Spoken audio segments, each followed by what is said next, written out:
Okay မင်္ဂလာပါအဲ့တော့ဒီကကျွန်တော်တို့ကကွန်ပျူတာတွေမှာမြန်မာစာတနည်းအားဖြင့်ပြည်ထောင်စုပေါ့နော် Unicode ပြည်ထောင်စုဖောင်းနဲ့ရိုက်ဖို့အတွက်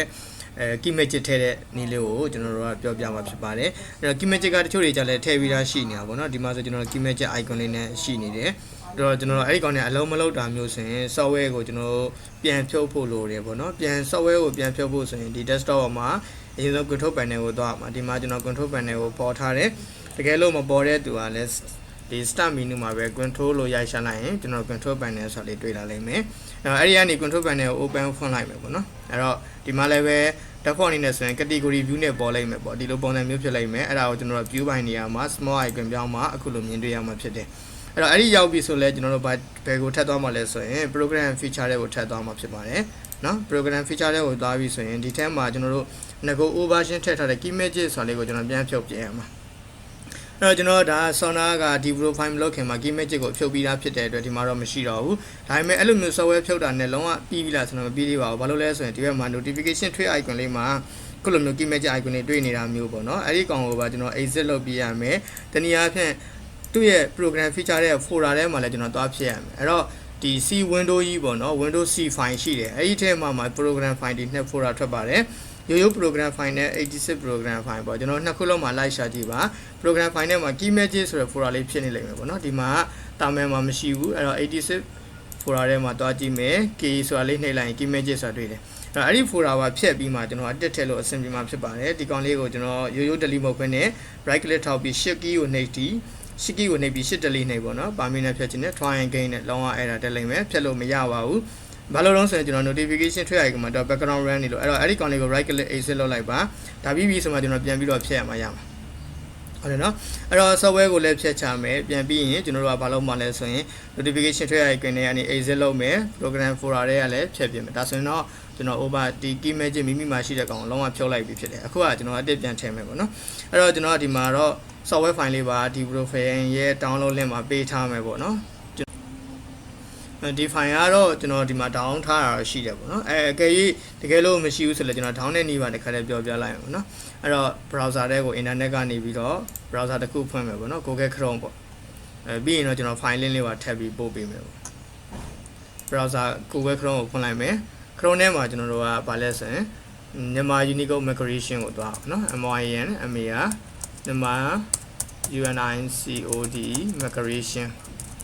အဲ့လိုရိုက်ရှာလိုက်ပါအဲ့တော့ဒီမှာမူလမြန်မာ Unicode migration တနည်းအားဖြင့်မြန်မာ unicode.org.mm website ထဲကိုရောက်သွားလိမ့်မယ်เนาะဒါတို့ရဲ့မြန်မာ account official ဒီနေရာမှာ conditional private လို့မျိုးလို့ဝင်မရတာမျိုးဆို VPN မှာပဲအဓိကပြတယ်နော် VPN ရှိရင်လည်းဖြုတ်ရမယ်မရှိလို့လိုရရင်လည်းထည့်ရမယ်ပေါ့နော်ဒီမှာ error ကတော့ကျွန်တော်တို့က advanced ထည့်ရနေပြီးတော့လုံးဝ process ပေါ့နော်တွားမယ်ပေါ့တော့လုံခြုံမှုမရှိဘူးလို့ပြောတယ်ဒါပေမဲ့ဘယ်လိုနေနေတွားမယ်လို့အခုလိုမှရောက်သွားလိမ့်မယ်ကျွန်တော်ကတော့ဒီမှာ VPN လည်းထည့်ထားတယ်အဲ့တော့ဒီကတော့ပုံတင်မဲ့လို့မရ VPN ရှိရင်လည်းဖြုတ်ဆန်းကြည့် VPN မရှိရင်လည်းထည့်ဆန်းကြည့်အောင်အဲ့ဒီထဲကနေမှကျွန်တော်တို့ကဘာလဲဆိုရင်ဒီသူ့ရဲ့ keyboard လို့ကျွန်တော်ပေါ့နော် keyboard ထဲကိုတစ်ချက်သွားကြည့်မယ် keyboard ထဲကိုသွားကြည့်ရင်ဒီမှာ keyman ထဲနေဒီဖောင်းနေအကုန်လုံးရှိတယ်ဒီ website မှာဒီကျွန်တော်တို့ကလုံးဝ font နဲ့ keyboard နဲ့တွဲထားတဲ့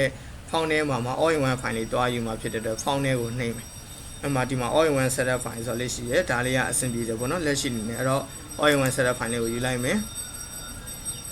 ဒီ file လေးပါပဲเนาะအဓိကတော့ဒါလေးကိုကျွန်တော်ဒီမှာ download ထဲမှာ save လိုက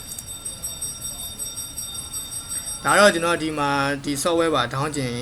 key magic file လေးကို download နေဖို့ထည့် download နေပါထည့်ပေးထားတာပေါ့เนาะအဲ့တော့ဒီ video မှာတော့ကျွန်တော် down ပြီးသား file လေးကိုပဲအောက်ကနေ Google Drive link လေးပါတွဲပေးထားမယ်ပေါ့เนาะမိမိကွန်ပျူတာမှာ download အဆင်ပြေတာမျိုးဖြစ်မှာဆိုလို့အဲ့ဒီမှာ setup file လေးပြီးသွားပြီပေါ့နော်အဲ့မှာဒီရဲ့ folder icon လေးရှိတယ် show in folder တွေကိုထပ် click လိုက်မယ်အဲ့တော့ဒါလေးကို run မှာဖြစ်တဲ့အတွက် right click run set admin နဲ့ကျွန်တော် run မှာဖြစ်ပါတယ်အဲ့လို software run တဲ့အချိန်မှာလည်းအဆင်ပြေဖြစ်ရင်ကျွန်တော်အဓိကတစ်ချက်က setting နဲ့နေသွားပြီးတော့ bias central protection လေးကိုပိတ်ဖို့လိုတယ်ပေါ့နော်အဲ့ထဲကနေမှာ real time protection ပေါ့အဲ့ဒီ start menu ကိုနှိပ်ပြီးရင် setting နဲ့ကိုသွားလိုက်မယ်အဲ့ဒီမှာကျွန်တော် search bar ထဲမှာ virus bias လို့ရိုက်ရှာလိုက်ပါbias central protection ပေါ့နော်ဒါဆိုရင်ကျွန်တော်ဒီ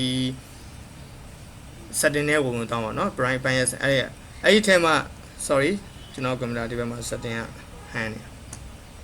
ခုလိုမျိုးကြာလိုက်တော့ရပါ smart second ဒါဆို run မှာလာလို့မေးလိုက်မယ် run ဆိုပြီးနေရမှာဆိုတော့ကကျွန်တော်ပြောတဲ့ဒီ bias center protection setting တွေက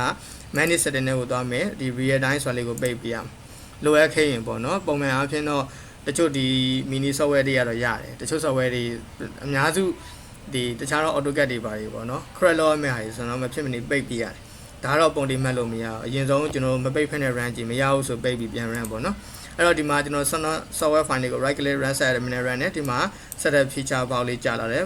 license agreement တွေတော့ဒါတည်ပြီးတာပေါ့နော် next တော့မယ်ဒီမှာလည်းကျွန်တော်2မျိုးရှိတယ်အဲ့တော့ desktop သုံးတဲ့သူတွေက keyman keyboard ကိုရေးရမှာဖြစ်ပါတယ် laptop user တွေကတော့ default အတိုင်းပဲပြည်အောင်စု font ရဲ့ keymagic keyboard ဒါပြီး install နေအဲ့တော့ဒီမှာ license agreement access next တော့မယ် next တော့မယ်အဲဆိုတော့ကဒီနေရာမှာ folder နှစ်ခုထပ်နေ error တက်လိမ့်မယ်အဲဒါကြောင့်ကျွန်တော်တို့ကအရင် software ဖြတ်ရင် program file 86ထဲကဒီ keymagic software လေးကိုတွားပြီးတော့ဖြတ်ပြရတာဖြစ်ပါတယ်အဲ next ကိုထပ်သွားမယ် next ကိုထပ်သွား install နောက်ဆိုရင် finish ပြီးသွားပြီ keymagic is off အဲဒီမှာ option တွေမှာရှိပါသေးတယ်ဘာသိဘူးလို့လဲ hotkey ဆိုလေးသိဘူးလို့လဲအဲ့တော့တချို့လူတွေကမေးတယ်နော် keymagic မှာပြည်အောင်စုနဲ့အင်္ဂလိပ်နဲ့ပြောင်းရင် control shift တို့ control space ဒါကိုကြိုက်တာထားလို့ရတယ်ဒီမှာ disable အနေနဲ့ shift control ထားလို့ဒါ default အနေနဲ့ထားလို့custom နေရာမှာဒီမှာ order key တို့ window key နဲ့ e တို့ဘာလို့ကြိုက်တာထားလို့ရတယ်အဲ့တော့ကျွန်တော်တို့ default နေပဲ shift control space ကကျတော့ keyboard တစ်ခုပြီးတစ်ခုပြောင်းနေ control shift ကပိတ်တာဖွင့်တာ control space ကကျတော့ကျွန်တော်မြန်မာလာဒီမှာပါလာကစော်ကြည့်ပါတယ်မြန်ဆန်ပါတယ်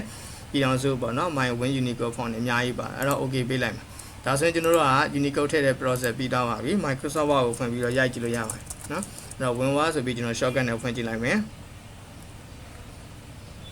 နော်ဒီမှာစင်တောင်းရိုက်ပြီးတော့ default file နေရှိတယ်အဲ့တော့ control n နေယူခေါ်လိုက်မယ်အဲ့တော့ကျွန်တော်တို့က font ကိုရေးရမှာဖြစ်တဲ့ဒီနေရာမှာကျွန်တော်တို့ဗာလဲဆိုရင်ပြည်အောင်စုဆိုတာလေးရေးထားပါ enter ခေါက်ပြီးရင်ကျွန်တော်တို့ control shift နဲ့ရင်မြန်မာလိုရိုက်လို့ရပြီဖြစ်ပါတယ်နော်အဲ့ဒါဆိုရင်ကျွန်တော်တို့